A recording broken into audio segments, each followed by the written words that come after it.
This is In Focus. Here in Washington, environmental organizations, including the Alliance for Global Conservation, recently recognized 6 women as heroes of global conservation.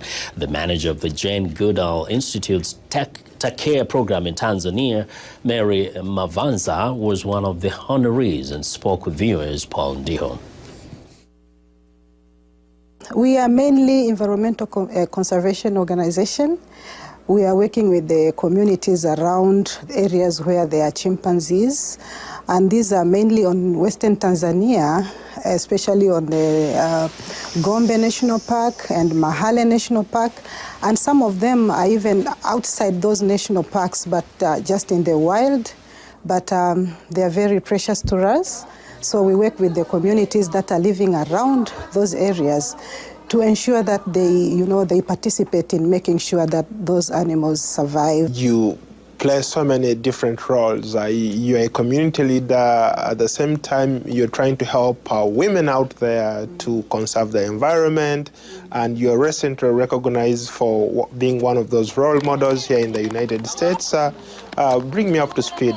What does that, receiving an award like that mean to you?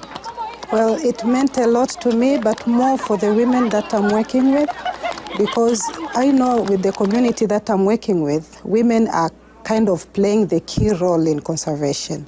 They are the ones who really suffer most when the environment is degraded.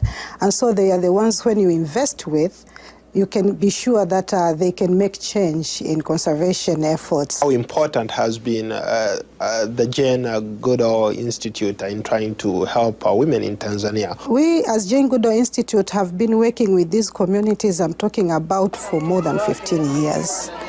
And I remember the first time that Jane came to Kigoma specifically, and the situation that she saw, the way the environment was degraded, the way that women were walking a distance of 8 hours to get at least a bunch of firewood that they would use for 2 or 3 days, and they have to walk again to the forest.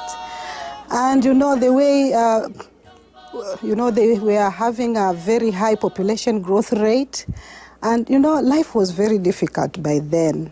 But now, with the interventions that the Jane Goodall Institute is doing, one of the very significant things we can see is that women now don't have to walk long distances to fetch firewood, because, first of all, they have planted their own